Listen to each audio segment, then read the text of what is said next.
is another exclusive rock music star interview, conducted by Thomas S. Warwad Jr. Hey everyone, this is Thomas from RockMusicStar.com with another exclusive interview. It is April 6, 2021, and I just finished a video interview with heavy metal legend David Ellefson of the Grammy Award winning band Megadeth. During this interview, David gives us an update on the upcoming Megadeth release and the past history of the band. In addition, we talk about many of David's other projects, including his recent cover of the Riot song, Swords and Tequila, in which he recorded with Jeff Scott Soto. Also, we discuss the recent Ellefson record, No Cover, and David's recent novel, Rockstar Hitman. Plus, we talk about his two autobiographies, My Life With Deth and For Life With Deth. David also explains his involvement in the new horror film, The Dwellers, and how he became involved in the coffee business with the Ellefson Coffee Company. So get ready, here he is, David Ellefson! Hey everybody, welcome to episode number 20, and boy, do we have an episode for you today. We have David Ellefson from the Grammy Award winning band Megadeth as our special guest. David, how are you doing today? I am well. How are you, Thomas? Oh, I'm doing awesome. I'm talking to you. I'm pretty happy about that. Before we get into some of the things that you're doing, can you just give us a brief update on what's going on with Megadeth? I know that you guys are currently recording your 16th record. Just give us kind of like an update of what's going on over there. Yeah, no, I was actually just down there last week. I went to Nashville to just put a couple little tiny finishing touches on some stuff. Yeah, we're literally in the final hours of getting, everything done. There was, obviously with COVID slowed things down. Kiko lives over in Finland now. There was some delays last year just with travel, with everything shutting down. But me and Dirk got down there, pretty quickly. By May and June, we were in there cutting tracks and so it's been good though. One of the things on the onset of it, Dave had said to me, he goes, I really want to just take the time to listen to this record. I don't want to just, we've been in this kind of this grind, this touring thing where you make a record, you go right out on tour. You come off of an 18-month tour, you go right in the studio and make a record. And while those, I there's an energy about I like sometimes, and I think sometimes Megadeth has made some great records when their backs are against the wall and there's not a lot of time. I think with this one, especially following up Dystopia and everything off of such a big record like that, this was one where we have the luxury of time to sit back and we don't just have to hurry up and out. In the early days of your career, every minute counts, so you're always working against the clock to put out, to jump onto bigger tours and these things. So ironically, with COVID and everything that's happened, it's sort of slowed the whole pulse and the whole tempo of obviously the world, but certainly our industry. Things have slowed down to a different pace, and so there's a lot more kind of, maybe a bit more reflective. I think obviously as we go forward, look, as things get scheduled from 2020 to 21, now 22, there's going to be a lot of rescheduled things. There's going to be new things obviously coming down with the records and new records and stuff. So I think Megadeth is kind of just be able to, be a bit reflective on this one and not just have to sort of just bang another record out. That's the long answer to your question. Yeah, well, I appreciate that detailed answer. So I kind of got from your answer to that, and I kind of thought it's kind of speculated at this point that there's probably not going to be too many Megadeth tour dates in 2021, or is it still, or is there still a reason to be optimistic? The year is, the metal tour of the year is still happening. Our viewpoint is it's a go, and unless it's a no, that we're going to go do it. Here in America, we're opening up. It's interesting. I have a friend of mine over in Asia, and he pointed out, he's an American guy, and he had pointed out to me, he said, it's interesting in America, we have this mindset where it's sort of like, well, COVID's here. We're going to deal with it. It's kind of operating over here on the side. It's kind of in the background. But meanwhile, we're going to just kind of keep moving forward, right? And because we've got the lower 48 states that are all interconnected. Europe has the EU that connects all those countries, but those countries are still run by their own governments, their own militaries, their own hierarchies. So as much as kind of initially they were able to shut things down much quicker, obviously what we're seeing with the vaccine is here in America, we're able to get this thing out the vaccine out much quicker to everybody, just because of the nature of of how we're connected. And also, the power in America doesn't really come from the top down. It comes from the bottom up. The local and state authorities have the power to really make the decisions for their people. So these things can be more centralized, like here in Arizona, where I live.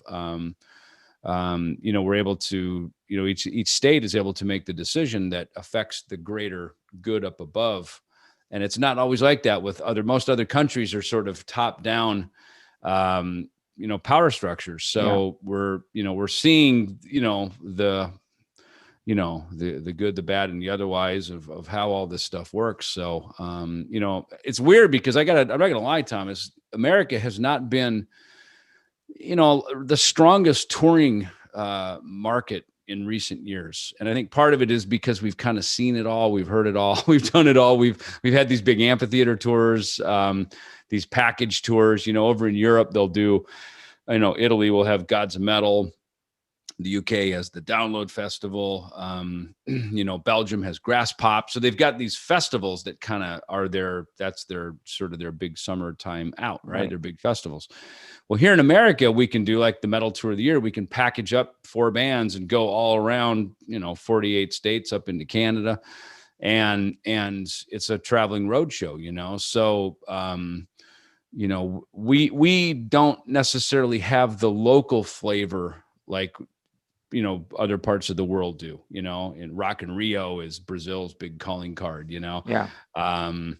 What I remember when I was a kid growing up, there was like California Jam. I remember Iowa Jam, Texas Jam, Florida Jam, these more localized festivals. And, Danny Wimmer has done really well with that in the last, excuse me.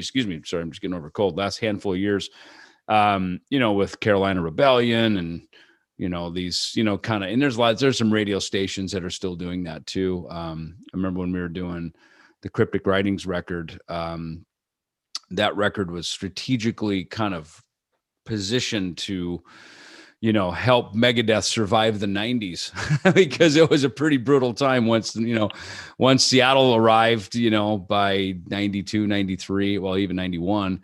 It changed the whole landscape. And so we made a record that, was still very Megadeth, but also had this, radio, capability to it. And so we ended up headlining a lot of these festivals that were driven mostly by the radio stations. And that was very cool because, of course, at the same time, Ozfest was going around. That was getting some legs. And, so it's just interesting how this stuff, and now, of course, with pandemic stuff, there's a whole new sort of, kaleidoscope of reinvention, of how we're going to make all these things work, So I'm just sitting here bullshitting, pontificating a bunch of nothing, but it's the world we live in. So look, in the meantime, I think we've all been home creating, writing books, movies, records, whatever comes to us. Right. I don't think anyone has been more creative than you, though. I mean, you have like really mastered the art of time management. I mean, with all the projects that you've worked on, and I'm waiting for those. I'm waiting for those David Ellefson time management and get off your ass, get motivated books to come out. I'm sure that's down the road too, right? You should start writing those now. Yeah, then I can go out and do the symposiums. I can do my own. I'll do Dave Talks instead of TED Talks, right? Yeah, right. How to multitask and all that. It's pretty impressive. One other question I have about Megadeth right now is: do you feel that Megadeth is more popular now than you've ever been before in your career? Yeah, I would say so. It's so funny. I was just looking on something online, and the word Megadeath was in there as one of the words. And like I have my iPhone, and when I type Megadeath, it pops up as a real word. Our spelling of it, right? And So yeah, I mean that's kind of, and it's funny. Even David Ellefson does, which I guess is kind of cool. That the cloud of Apple recognizes our names as like official kind of branded names. And look, a couple things. First of all, don't die and don't quit. You know what I mean? If you just stay in the game long enough, I think that's what it's about. And you know, are there bands better than us and stronger than who knows? I don't know. That's up to the court of public opinion, I guess. But I think if you just stay in the game and also produce quality material, I think there's been a consistency and a quality that we've kept with Megadeth for sure. When you see the name, you hear the sound, you know it's us, and having that identifiable sound is something that is not so easy for people to have, and I liken even Kenny G or Celine Dion. I mean, the big pop stars, obviously, when you hear them, it's them, right away. Yeah. You're like, you walk into a grocery store, you hear them. I mean, that's amazing, to have that kind of a sound. And I think we have that. And I think it's funny, we had it from the beginning, even though the quality of our records has improved over the years. The production be damned. There was a sound that we had. And I think, I certainly take credit for me and Dave having that sound together. I know there's some records that I wasn't on. But I think that when the two of us are together, that's the fist that packs the punch, and so it's great that, I'd like to think we're going to finish strong. I hope, at least it looks that way. If it ended today, we finished strong, I would say. Absolutely. Oh yeah, without a doubt. I mean, and with a lot of the classic rock bands like really getting up there in age, I mean, I just see bands like Megadeth becoming even more popular. Mhm. Just filling that void. I mean, you have all those like tons of like classic rock bands that, I mean, seriously, how many more years can they possibly do it? Right. I And you mean, look, I grew up, around me was REO Speedwagon and Styx and Ted Nugent, all the great bands from the Midwest, like where I grew right. up. Kiss, of course, but to me, they're just, I don't even consider them classic rock. They're icons. They defy like a category almost, right? Because that's how great they were and the quality of material that they put out. Peter Frampton, these guys put out just record after record of just quality, work. And they reside in their own category. That's why when I see Megadeth in like classic rock, like, you can't put, back behind me, the big four, I just see it in my own little Zoom window here. It's like, you can't put Metallica in classic rock or Megadeth, certainly Anthrax. I think when you defy a genre, or you sort of defied the label, and we all do it. It's, in Yeah. radio, there's all these formats: active rock, classic rock, classic recurrence, and all these things. So there's sort of these bins that records and music are put in for formatting purposes, but I think, as a listener, as a fan, I don't think of my favorite groups as fitting into any of those bins, to be honest with you.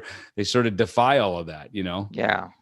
Well, let's talk about some of the projects that you've been working on. The most Mhm. recent thing that you put out is you put out a song. You did a remake of a classic Riot song called Mhm. "Swords and Tequila." What led you to doing that one?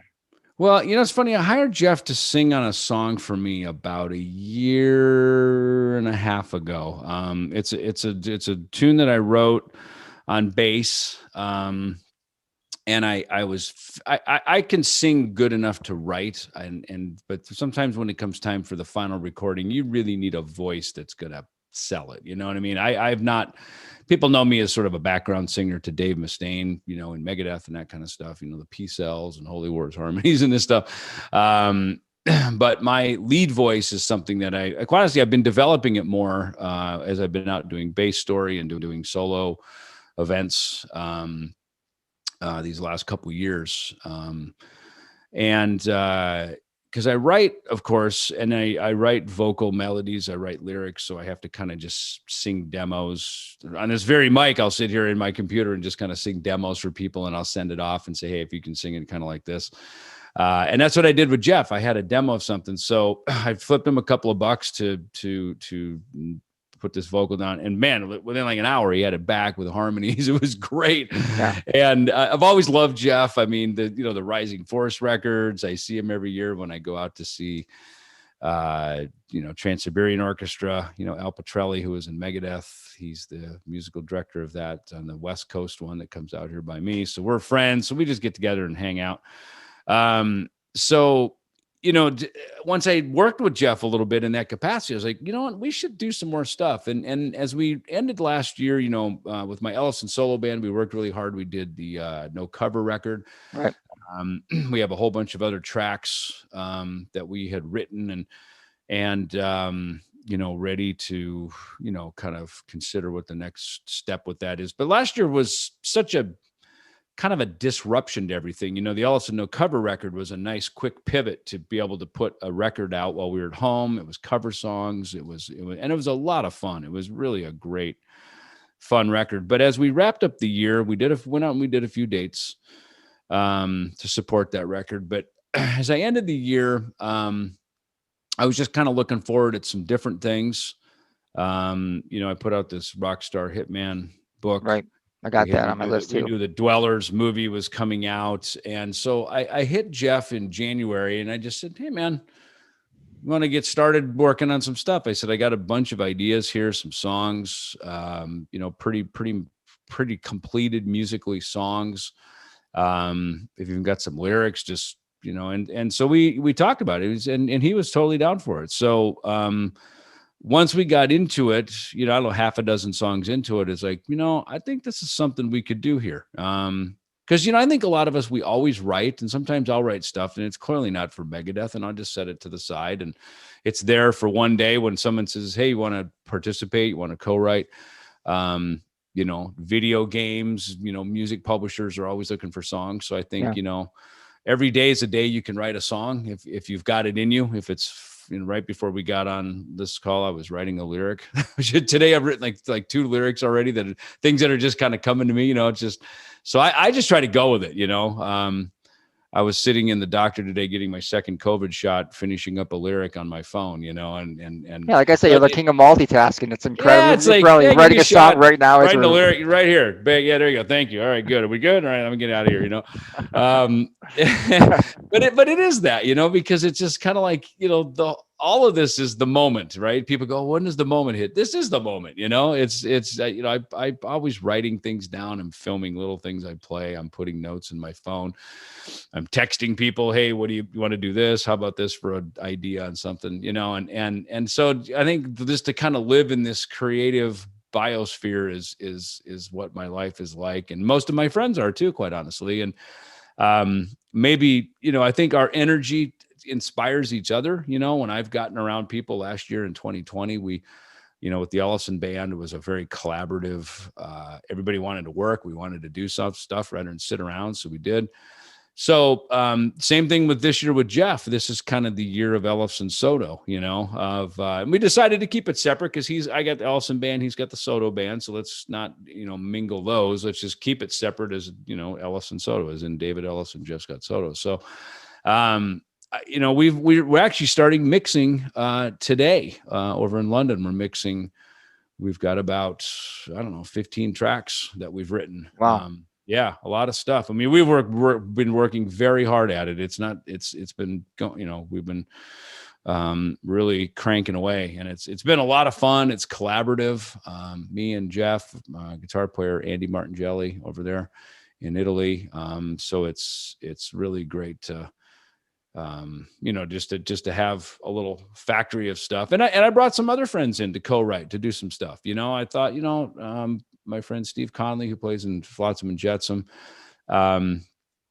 somehow we got connected. He hit me on something just unrelated, like probably about a car or something. And I said, hey man, you want to jump in on something, And so I just figured you'd invite your friends. I like the collaborative thing. I think it's fun. I've got another buddy in LA I write some lyrics with from time to time, and just these inspirations happen, and so it's fun to just kind of just always keep it moving forward. I think we're always better together, and having these collaborative things just. It doesn't say Megadeth on the door, so this doesn't have to sit within sort of those, pretty strict confines of what we need that to sound like. This is kind of a blank canvas, and let's draw a new picture. Let's get out the pens and paintbrushes and see what we come up with. Well, it must be healthy, as far as being creative, to be able to have other outlets besides just Megadeth and be able to expand. I mean, for you, that must be a great option for you to be able to do that. You are very correct on that. Yeah, because look, bands, there's roles in the bands, and there's processes by which they that they work and create, and I think we all think growing up, it's like I'd see kids and go, oh man, 4 heroes against the world, and they're all in it together. And then, you start getting these bands together, and when it becomes a business, you start realizing that, that it isn't always that, that you need this in our case, 4 people, but there's different, again, there's just different roles. Certain people have the different roles, and sometimes those roles, they don't change. They're not meant to. And if they did, it would disrupt everything. And so it's, rather than fight it, it's just, do your part and then step out and go, do some other things. And I look at a lot of my friends who have been in bands for many, many years. Even some of my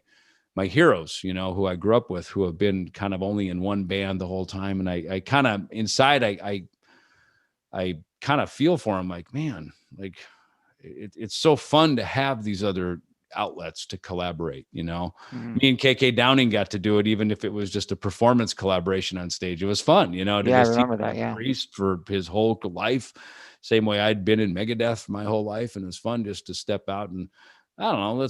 What does a mega priest look like? Let's try that.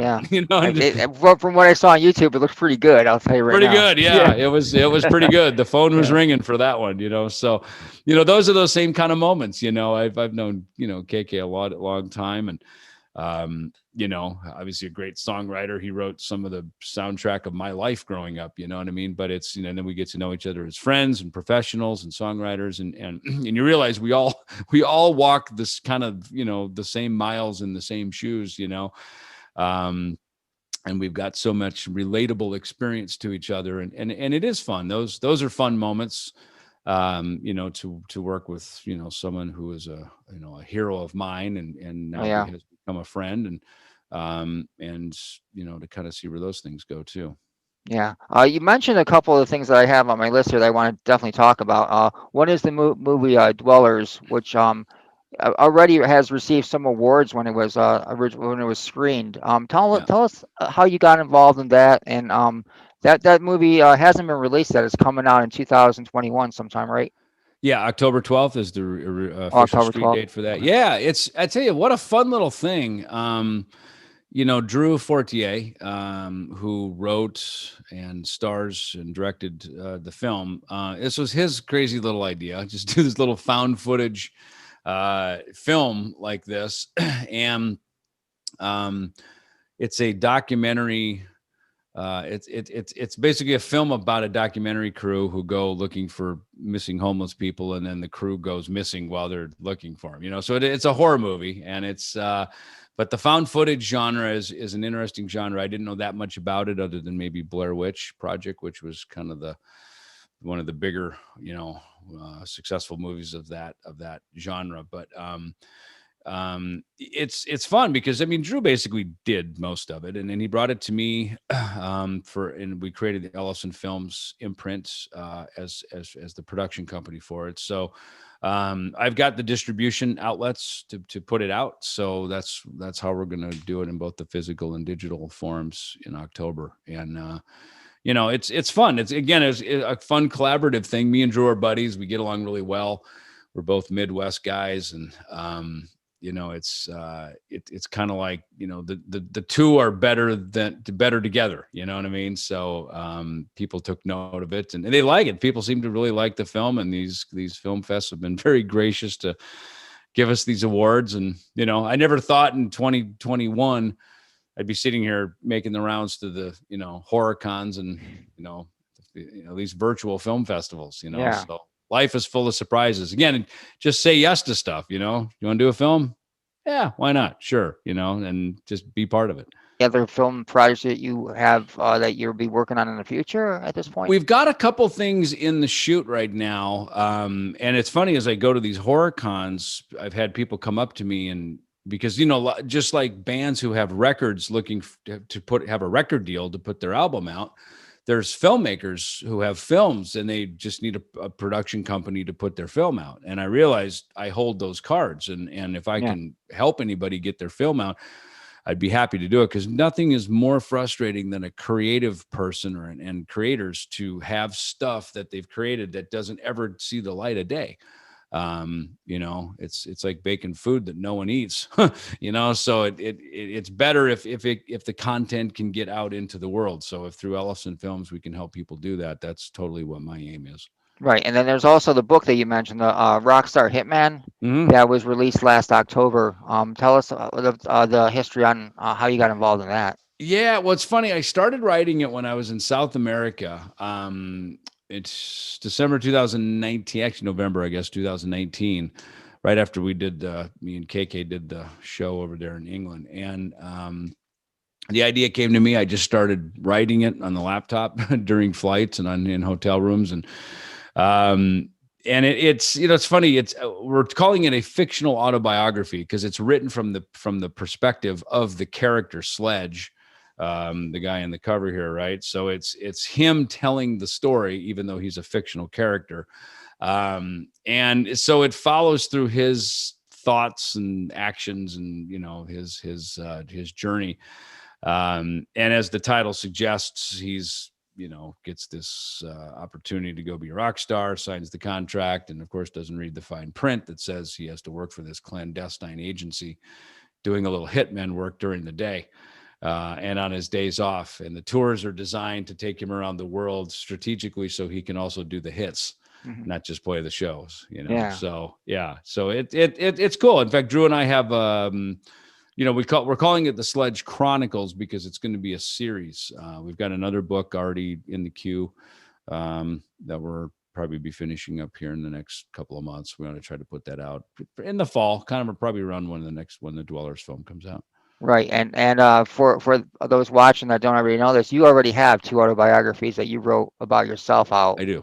Yes. I do. Yep. And that's what was kind of, you know, I guess I wasn't even thinking about it when I wrote it because I'm just writing the book. Because I always wanted to write something fiction, you know. And I've got the, you know, Making Music Your Business, which is that was my first book. So it's like a music business how-to kind of book, and then the 2 memoirs, and then this one, which, you know, after it was all done, you know, fans who had bought the book were saying that, to go, oh, it's a fictional autobiography. I'm like, God, I guess it is. I didn't even think of that. I didn't even see that angle of it when I was pushing it out.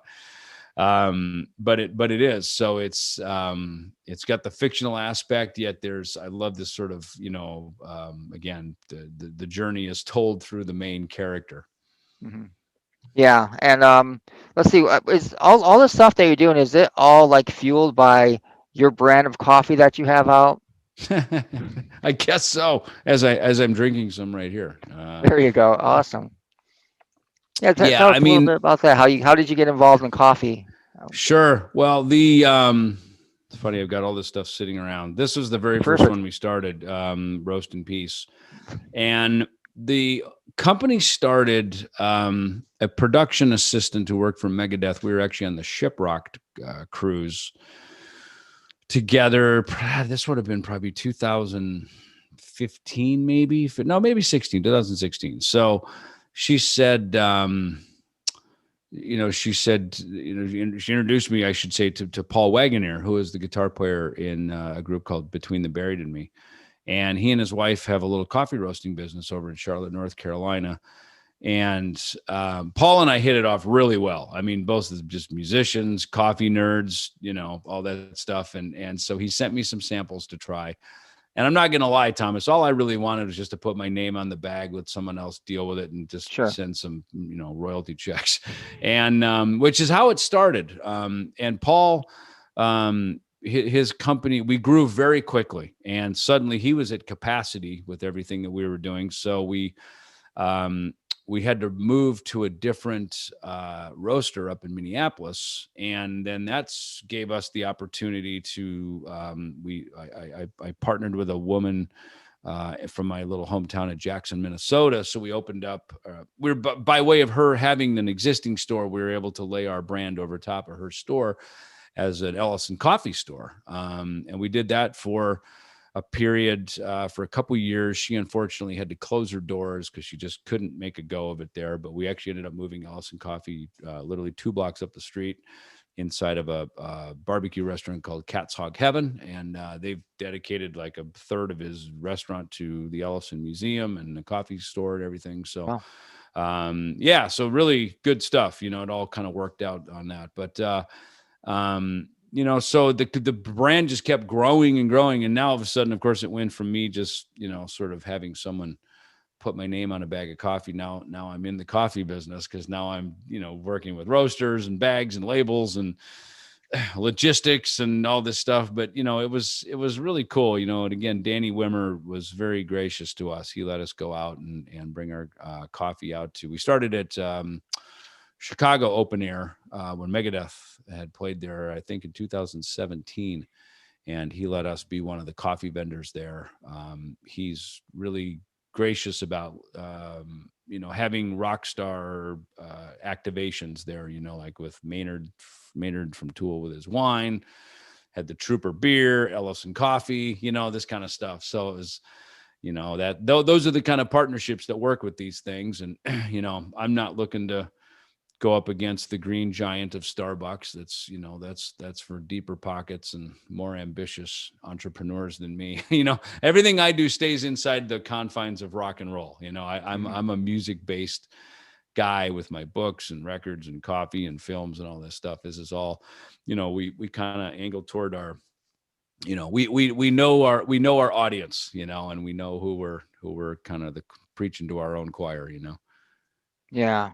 It seems like that partnership though between like rock stars and like coffee or whiskey or beer or whatever, it seems to be working really well nowadays. And there's really a lot of success stories. And like Sammy Hagar, for instance, is a prime example of somebody who made a ton of money Yeah. because of of his whiskey that he had, or Yeah, his I mean, tequila he had. I read Sammy's book. Joel Salvin wrote his book, and he wrote Dave's when he did the Rust in Peace book that just came out. So I got to know Joel as we were writing that book, and I love Sammy's book. I mean, it's a tell-all, maybe tell a little too-all. So at some points, it's a real rock and roll book, but it's very Sammy.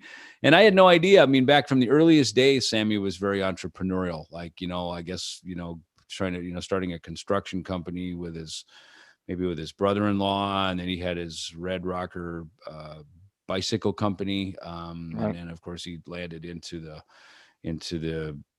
tequila business at the perfect time, obviously with Van Halen and Cabo, and just so. But I think that's how all this stuff is. You just kind of keep knocking at the door, you keep moving in, you just kind of keep at it.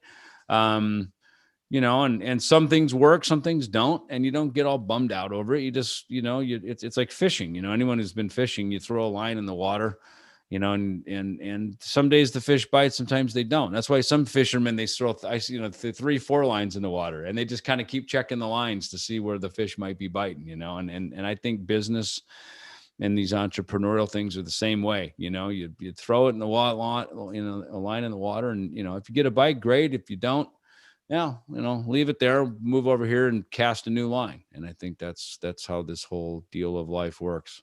Yeah.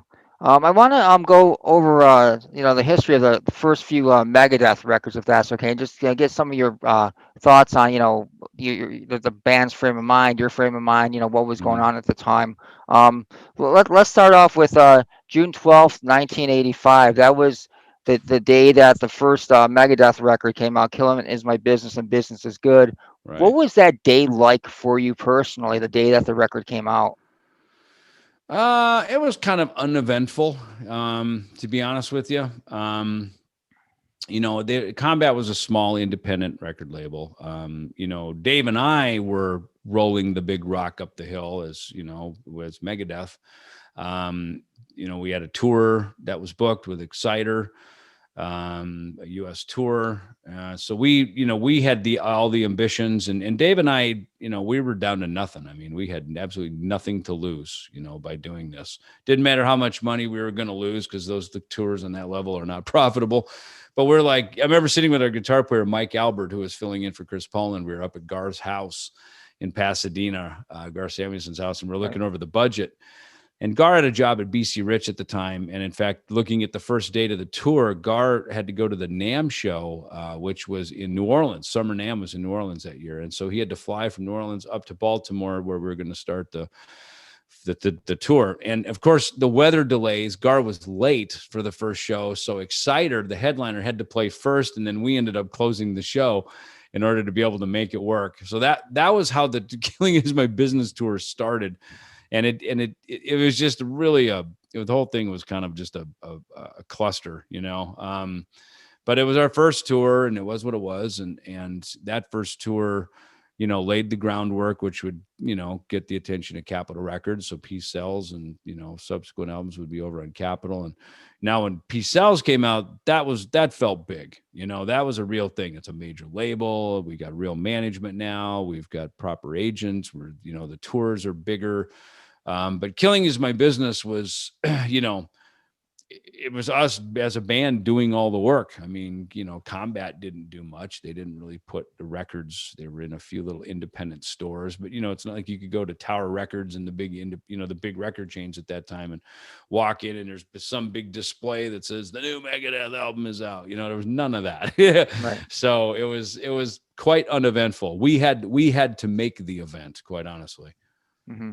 And during that time of Killing Is My Business, Kerry King was actually the guitarist in Megadeth for a brief period of time, right? Kerry King from Slayer. He was. That was way pre Killing Is My Business, though. It was. When we launched the band in early '84, so we formed in June of '83. Went through a few musicians to get a lineup. Me and Dave, of course, from the beginning. And then our drummer, we finally got a second drummer. His name is Lee Rausch. And then we were looking for a guitar player, and Kerry King offered to join the band. And I think we had the shows booked, and I think that was why the urgency to get the second guitar player. So he came in, was still a member of Slayer at the time, and it was kind of unclear whether he was actually going to leave Slayer to join Megadeth. I never got the feeling he was. I kind of got the feeling that because he told me he'd seen Dave play with Metallica when they opened for Saxon at the Whiskey, I guess maybe the year before or something. And he told me, he goes, man, that day changed my life. I mean, that was that. So he was a big fan of Dave. He was very inspired by Dave. And so I think to play in, Dave's new band, Megadeth, was a big, kudo for Kerry. And so that was, great. So we did 5 shows, I think, the first 3, and then we went back up and did 2 more in both February and April of '84. But then after that, that lineup, essentially, our drummer Lee walked away. Kerry went back to Slayer, and so it was back to me and Dave again, and we got Gar Samuelson in the band, and then we played some shows in the summer and fall of '84 as a 3-piece, just me and Dave and Gar, and Chris Poland was approached to join the band. He and Gar had been in a group, a jazz group, a fusion group called the New Yorkers a few years prior to that, and they'd basically grown up together. They moved out to LA together from Buffalo, New York, so they were like childhood friends. And so he came in to play on the record on Killing Is My Business, and then when we went out to do the tour, he didn't end up doing the tour. He was getting some personal life stuff sorted out. There was a lot of drugs around back in those days, for fun. sometimes not just for fun. And so he had to get some things sorted out. And I say that because Chris is a dear friend and he's been sober and clean many, many years now. But that was, those days. So, that's when we got Mike Albert, who had played with Captain Beefheart. We got him come in and do the Kill for Thrills tour, which was the Killing Is My Business tour. But back to Peace Sells. Now, when you guys toured for that, you toured with Motorhead, and then you also went out with Alice Cooper, which I find really interesting because, I mean, not many people. I feel like not many people that were going to the Alice Cooper show were, pretty familiar. We're probably not that familiar with Megadeth. So, Right. so how difficult was it to play those shows? It was not always easy. And it's funny you mentioned that because obviously, with the Alice we know today, he was reinventing himself, quite honestly. In fact, I remember, of course, Alice, hearing about Alice as a kid, thinking it was a woman, of course, because I was a kid. I was like 8, 9, 10 years old on the farm in Minnesota. And then I realized, oh, that's a guy. And in his whole shtick as a teenager, of course, I got to know of his records and stuff. But, I remember in the early 80s, he had made a video where he was like drunk and his wife was throwing him out of the house or something like that. Right. And you could just say the word was on the street that Alice was really hitting bottom, Yeah. And so when it came around to us that Alice Cooper was going to take us out, because that was the thing, get signed to a major label, do the indie record, sign to a major, then get the big tour. Metallica had done it with Megaforce to Elektra. They were going out with Ozzy. Anthrax, same thing. They started with Megaforce, and they got signed to Island, and they were going out, I think, with Iron Maiden. So this is kind of the template of how it worked, right? And Mark Slaughter and other non-thrash bands, they were we're all doing the same thing. So I remember hearing that, and I remember we were kind of going, is that cool? Is it good? And obviously we looked at the dates, and they were all big hockey arenas. They were big basketball sports arenas. So Alice was the Constrictor tour. So this was his, I think, second record, sort of toward the rebuild, and he was sober at the time. I don't know, 4 or 5 years. In fact, he took us on the bus so we could have that little talk about sobriety. How did that go over? Well, he told us, he said, listen, guys, I used to drink a bottle of whiskey a day, and, be careful out here because you guys could just burn right out, and, so it was cool that he had that talk. I think it was in Hershey, Pennsylvania. I think it was, we went on the bus after the show, and, so it was cool. And so he was on the rebuild. And of course his next record would be, Trash, which had Poison and all the big hits. Right, so, so for us, for him, Constrictor was good. I mean, these arenas were, Detroit was sold out. It was his hometown, Joe Louis Arena. That was huge. Places like here in Phoenix where Alice lives, the Coliseum here was, packed. So, but you're right. These, here we are, we're, in our, early 20s, playing thrash metal to an audience of, even then, would be classic rock. Even at that time, they were probably considered classic rock. They were not. Alice was not a very current artist until really his second, that next record, Trash, it made him an MTV superstar again. But it was a build for sure. So we learned things like how to just be on a big stage, how to perform. It's different in a little club when you're, headbanging, and then all of a sudden you're in an arena and you're doing Pete Townsend moves, because, everybody's stuff's, a lot farther away. Yeah. The house lights go down and you can see the people in the first few rows. Other than that, you just see exit lights in the back of the arena, the abyss of the hockey arena. So it's, you learn how to make 10,000 people feel special and personal, which is, there's an art to that, to making those moves up to these bigger performances. So, it was a great tour for us, to do that. And then on the next record, the So Far So Good So What, you toured with Dio for a while. Is that correct? We did. We launched that tour with Dio. We did a few dates up the West Coast, I think late 88. That's actually where we took the pictures, the photos on the back of the record. Sorry, I'm going to suck on a cough drop here. So those photos on the back of the record, those were taken at the Tacoma Dome, where we played. We did a little run of dates up the West Coast, kind of warm everything up. And then real early, right then in January of, I'm sorry, that would have been 87, December 87. And then right away in January 88, we started the tour with Ronnie Dio, Megadeth, Savatage. And the So Far So Good So What record came out just a couple weeks later into that tour, and off we went. And that was 1988. Yeah, and then you started becoming headliners on your by yourself with Rust in Peace. I mean, that was a huge record for the band. You played the Clash of the Titans festival, Mm-hmm. and with Slayer and Suicidal Tendencies and Testament. What was that tour like? Yeah, I mean, Rust in Peace was kind of anchored by it kicked off with Clash of the Titans in Europe, and then it ended with Clash of the Titans in America.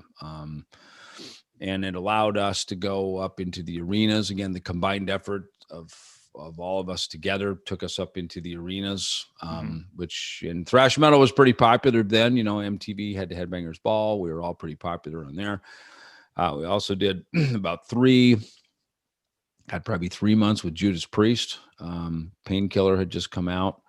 They were supporting Painkiller. We were supporting Rust in Peace. So we did. Well, that must have been a killer Yeah, it was tour. great. Yeah, it was great. So it was really that was good. And that was all big, again, sports arenas and stuff. So, yeah, that was, that set the stage for Countdown and everything that would happen through the 90s. Yeah, and then that, of course, was without a doubt, the most commercially successful Megadeth record. Mm-hmm. Yeah. Countdown. Yeah. Yes. Yeah.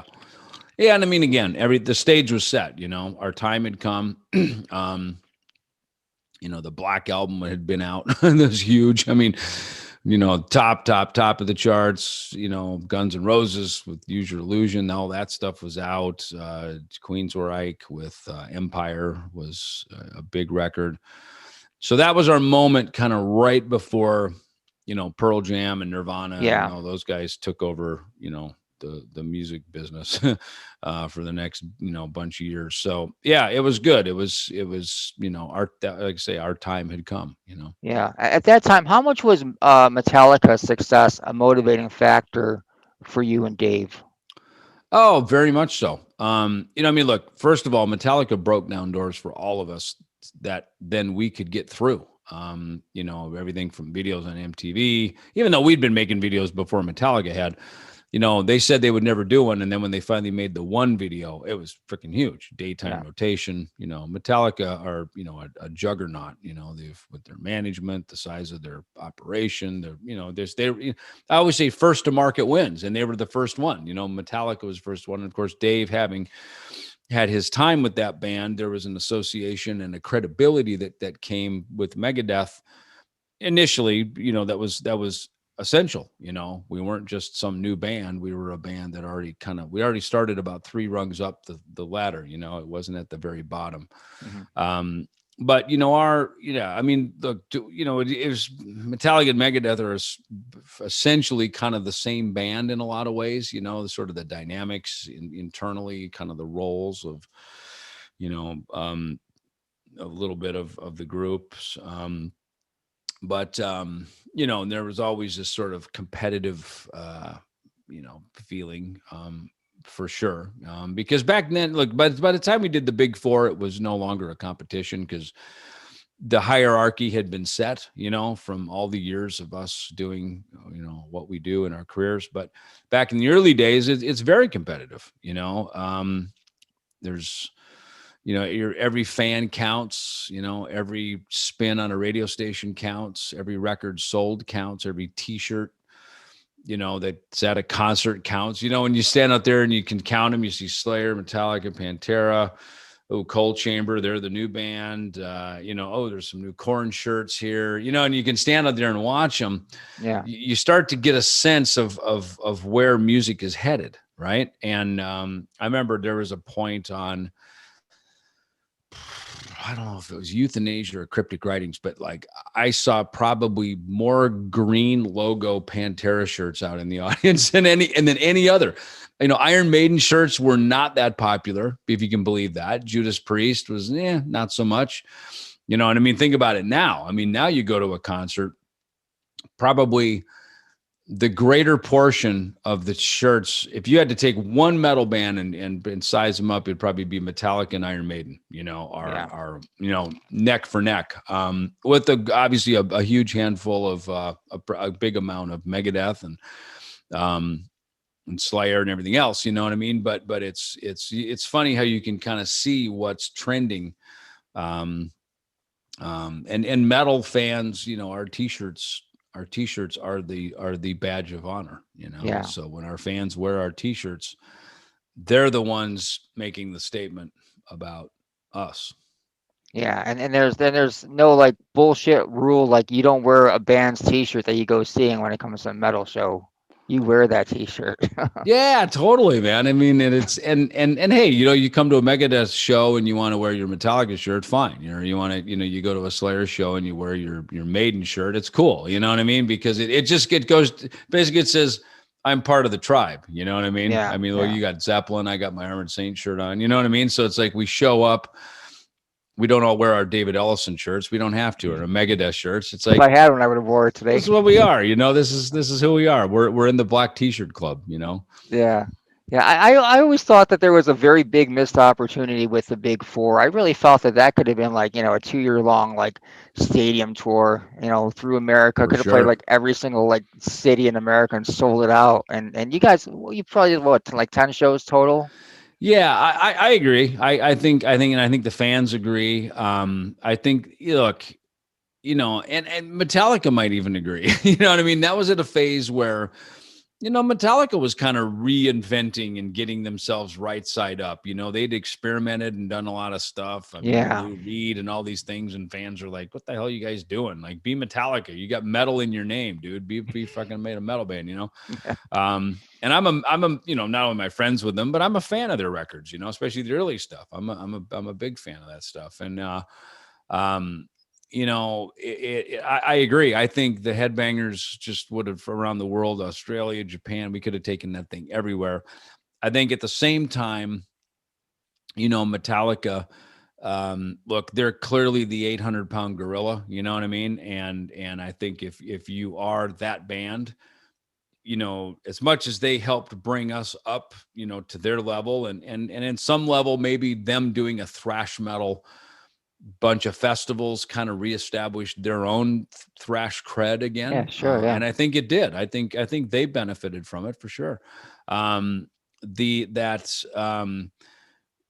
probably something on their side to like, look, we'll do some of these, but this isn't going to be our new identity. That we're part of the Big Four. We'll be part of it for a while, but this isn't going to be our forever statement. You know what I mean?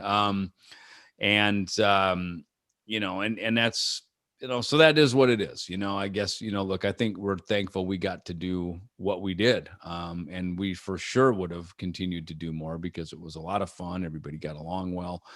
And, but, I guess, it all good things come to an end, and now with Slayer not around, look, at least we got to do it when we did, because at that time, we all four bands as a brand, if you will, were still vibrant and working and able to still keep doing it. No other genre really has that. Yeah.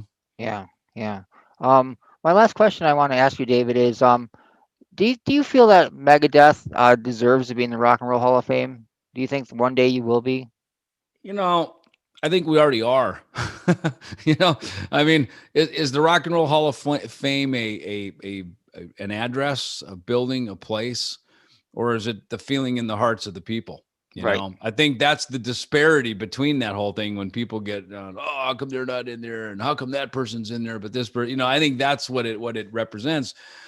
I think kind of we the people as rock and rollers, determine who's who's worthy of the Hall of Fame. It isn't necessarily a board. And I think that's why people got pissed with the Grammys, wow, what do you mean they didn't win the Grammy? What you gave the Grammy to that band? You know what I mean? Like, that's always the thing with these award shows is, in my opinion, if you've been around for more than a couple of minutes and you've made some songs that have changed people's lives, you're already in the Rock and Roll Hall of Fame, in my opinion. Sure. Yeah. Look, if they call and they ask, I'm going. It's an honor. I think when people go, oh, I'm not going to go, it's like, fuck you. It's like, how dare you? Someone invited you. It's like getting a call saying, hey, you want to come over to the Christmas party? You go, no, I'm not going because, it's like, what are you talking about? When someone invites you over, you go. That's what it is. It's a party. You're invited to a party. Bring your bass, bring your guitar, go, be thankful to be there. To their defense, they've at least tried to set up some infrastructure, to say, hey, rock and roll matters. Baseball's got one, football's got one, the Country Music Hall of Fame has one. So at least to their credit, they've set something up that says, hey, this is the gold standard in rock and roll.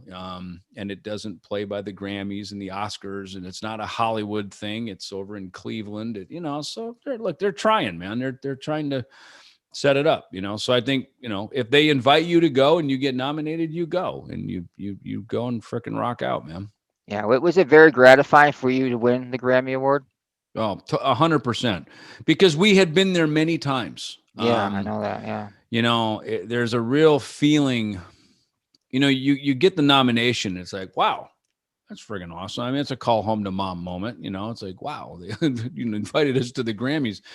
And you get the thing and it's black tie and you go and it's big. The biggest of the bigger there, Tim McGraw and Jennifer Lopez and Elton John. It is the grand stage, and you really get to see, the best of the best. And then there's this moment where they're calling, when your category's up, you're kind of going, what are we going to say? What if we win? And, you kind of go through that, of course. And then you sit there and you go, and then, they call, and best metal, nominations are, there's this moment where you're like, holy shit, like, this is it. Like, we're really here, like, this is, and the Grammy goes to not you, and you're like, whoa. It's over like that. It's just like that. You're just like, that's it.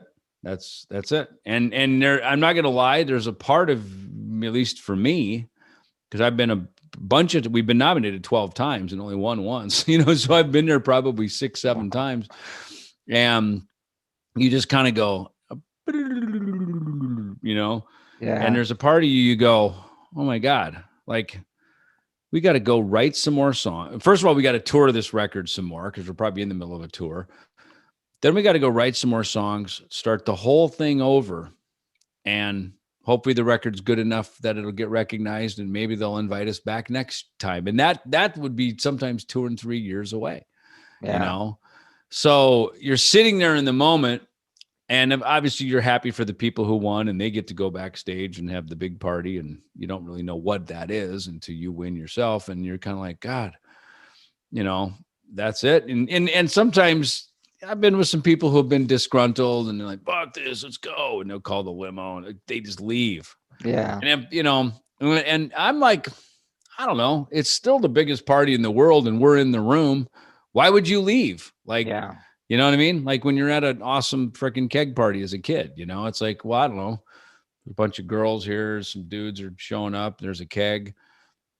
Tunes are good. Let's hang out. Let's see what else is going to happen. You know what I mean? That's just kind of my mentality. So I'm like, I don't know. We're here with Jennifer Lopez and Elton John, and Sting's going to play. Fuck, where else do you get this kind of entertainment? You can't buy this concert ticket, Right. One year I took my daughter, Athena, I think it was 2014. And literally from the start of the show with Taylor Swift all the way, Fun, Bruno Mars. I remember Kelly Clarkson came out and sang at a little platform right in front of us, a cappella. And you went, I was like, this girl is the best singer in the room tonight. And there's the best singers in the music business are here, and she's better than all of them. Just that, it was amazing. You're like, that girl can friggin' sing. And you know, though, but for my daughter, it was literally her entire Spotify playlist, right? Just banging them down, you know, Wow. one song by every favorite artist. I mean, I was just going, you know, I couldn't give my daughter a better, you couldn't buy a greatest hits that's this good, you know, and here we are, you know, and, you know, so it was a friend took her down to the very front, down by where all the, you know, the Keith Urban and everybody sits down in the front. So she got to have the real experience, you know. So it was, you know, and it's awesome, man. So it's, you know, I don't know. To me, I know it's competitive at times, our business and everything, but at the same time, you know, slow down, stop, smell the roses, be glad you're in the room. You know, you're one of millions of people who wish they could be here. We're here. Just sit down, relax, enjoy the ride, man. You know? Yeah. I have a feeling you're going to get a couple more of those before it's over. We'll see. Yeah, you know, definitely. I'm not going to lie. It's fun to go. And it's certainly awesome to win. It's just, you know, it's good to be in the room. You know, that's kind of how I look at it. It's good to be in the room, and I'm thankful to be in the room. All right. Awesome. Well, David, I want to thank you very much for your time and a great interview, and best of luck with everything. And hopefully we'll see you out on the road in 2021 sometime. That's what we're shooting for. All right, man. Sounds good. All right, Thanks again. Yep. Okay. Thanks.